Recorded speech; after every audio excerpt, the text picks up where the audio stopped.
Hey everybody, welcome to Obscurities in Miniatures. It's Monday, which means it's time for some weekly painting progress.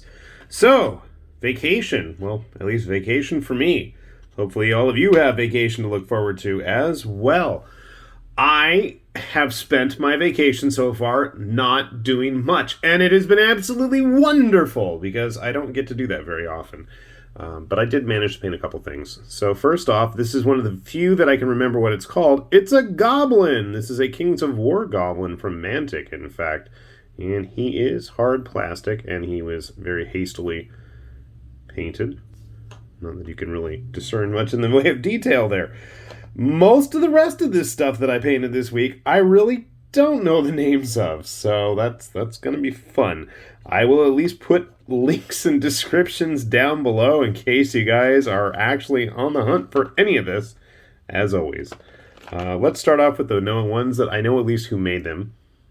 This is another of the little ducky guys from Cobramode, and I forgot to touch up the cloak, which I'm annoyed about, but whatever. At least you can see his eyes had a little bit of detail, and yeah, I know he's got a yellow down feathers still, but whatever. I like it. I don't remember his name. The other one was Silverwind. I don't remember his name, though. Something Rush? Gold Rush, maybe? No, that's not right. I'll put it in the description. And speaking of Cobramode, we put together, because I broke it, and painted one of their Oni Tengu looking dudes who had a very Chinese sounding name that, again, I cannot remember.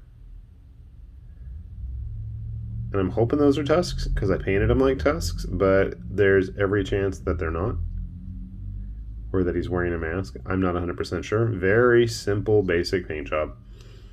But at least you can go hang out with my other Oni now. How tall is he? About human size. Okay. Speaking of humans, I know what these are called. These are 100 Kingdoms Men-at-Arms from Parabellum's Conquest. Painted up a few random sloppy heraldry on a few other guys. I figured, for whatever reason, I started painting up a bunch of the stuff that came in the 100 Kingdoms starter set, and I wanted to get around to doing the resins for the humans. So none of these guys match, but that's okay because they're all supposed to be individuals. So why not, right? Take advantage of the fact.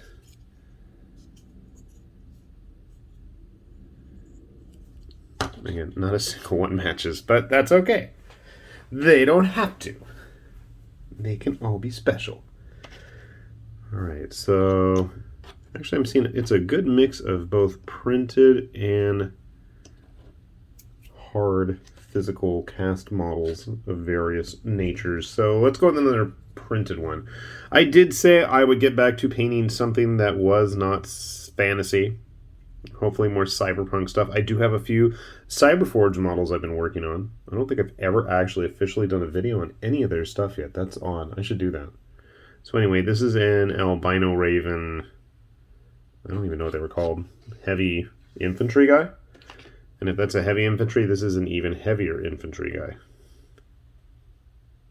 Very Wolfenstein, very Hellzone. No, what was it called? I think it was called Hellzone. There was a PS2 shooter with bad guys that look kind of like this. Or Jinro guys. I don't know what you want to call them. Dudes in dark gear with face masks. That's what we'll call them. Anyway, so this dude's rocking a heavy plasma, and the other guy's got a bazooka. Bazooka Joe. Here's a model that is almost as hairy as me. Actually, I didn't paint his arms anywhere near as magnificently as mine. This is from Titan Forge's Titans of Adventure. It's like their generic adventuring dudes. And I mean, I saw how he's just decked out in robes and furs and got a magnificent beard, which I do not have. I don't like beards. I had one once. My kids didn't like it, and I've never had one again. So yeah, he'll get to hang out, be the crusty, miserly druid friend of everybody's. Okay, here's another one that I don't remember the name of. This was a creature caster model, and it is a appropriately grimy and randomly painted orc something or other. It's only one of 2 orcs. It's not the Forge Master. Forge Guard, maybe? I honestly don't even know. I know it's Creature Caster, and I know it's an orc. Give me credit for that, at least. It's not as big as the other one, I know that. I'm sure I've shown him off before. Here, since he's actually handy.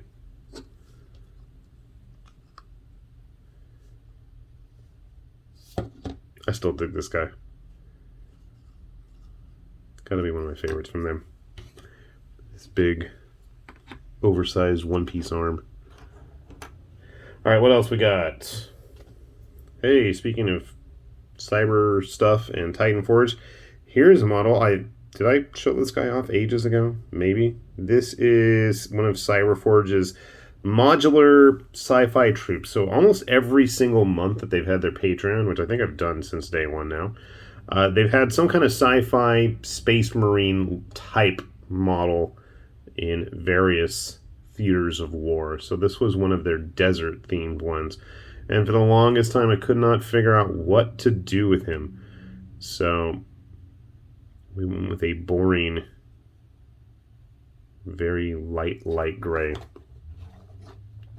I like how the readouts came out on his gauntlets, at least. Those came out okay. Interestingly enough, all these Marine soldier troopers that they've done so far, everything is actually compatible with each other. I just haven't bothered to print many of them yet. And I don't know why. I mean, they actually are pretty good size proxies if you wanted to do actual Marines. Especially if you wanted to do Marines in different types of environments with different loadouts. Something worth exploring. And it's not like we won't have the links down below anyway. So, you might want to take a look at that. Alright, what else? Conquest stuff. We got the first of the Bow Chosen. And he totally is rocking his Nargacuga armor. The purple and the blacks are kind of meshing together on camera here, but yeah. I think those are the official colors? I'm not even sure, but I totally wanted him in Monster Hunter colors. He just looks like a cool ninja type dude. The mask, the helmet totally clashes with the rest of the look, but that's okay. Alright, what else we got? We got some Ladroon. Some more of those orky boys from Conquest. So here, I don't know what this guy would be.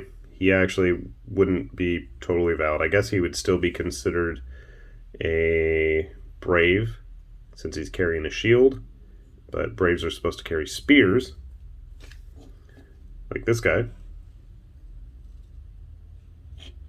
He is absolutely adorned in bones and all kinds of fun little armor. And are their skin tones the same? I don't know. I used I don't know how many different skin tones while painting these guys. They're not the same. Kind of looks like it. This guy's a little bit brighter. My orcs are not a monolith. And then I went ahead and got the leader of the unit. And again, I went with a very light greenish gray, which is kind of actually similar to my limited edition Scion of Conquest. I actually have the regular one sitting on my table. I'm unsure if we should do a video on it just to point out the differences. I recorded one. Don't know if anybody's actually interested or cares, but hey, you know what? Maybe we will. Why not, right? Now, the moment you've been waiting for. As promised, I have some models here from Tim Prow of Diehard Miniatures that we were going to give away. And as I had mentioned, if you guys put those comments in the comment section of that video for them, you'd have a chance to win some of these figures. We had both... Out of the way, folks! Out of the way. We had Amelia and Zeph, along with our flaming hot Cheeto undead minions and their shields. And then our little fire... Or it was the other way around, wasn't it? Yeah, that's right. In his wings. So, I thought to be impartial, we would let the kids go ahead and decide it. And I appreciate my kids. The first thing they did was call out the fact that with almost 5,500 subscribers at this point, we only had a measly 25 comments. So they both commented, you guys need to step your game up, please. But we did pull 2 names. Each kid got to pick one. We had Bloodshot Games and Phillip Hepfinger. So Mr. Hepfinger, not Hepcat. But both of you, fine folks, if you could contact me by email, the email address is there on the channel. Congratulations. Get in touch with me and we will get you guys all hooked up nice and proper. And actually, I hope to do another giveaway in the very near future. So please, by all means, hit that subscribe button if you guys already haven't. I don't like to say that often. And I don't like to toot my own horn about doing the whole Patreon page, but it does help support all of the procuring of said obscurities in miniature. So if you have a chance, take a look at that as well. And while you're at it, do take a look at Diehard Miniatures' current Kickstarter campaign, because I want them to unlock those rogue traders on the lizards. I really, really want those. Reminds me of the old Rob Hart, the Wasteland Raiders kit that I had as a kid, and I absolutely love that. And unfortunately, when it shattered into a million pieces due to an earthquake or me just being dumb and moving things around, I forget which it was, but that kit is no longer with us, and I absolutely missed it. It was one of my favorites of all times. Even after I tossed and got rid of most of my figures, that set remained for many a year. So I do hope to see that new set that Tim Prow is sculpting for Die Hard in the near future. So we'll put a link down there below. And if you guys are interested still, these guys are going to be available there as well. So hit that link. And with that, I am going to bid everybody a fond farewell and get back to being lazy and not doing a whole lot. We'll have links down below if you want to hunt any of this stuff down yourself. And I think that's about it. With that said, this has been High Lord Tamberlane with Obscurities and Miniatures, saying thanks for watching, and we will see you back here soon. Bye-bye.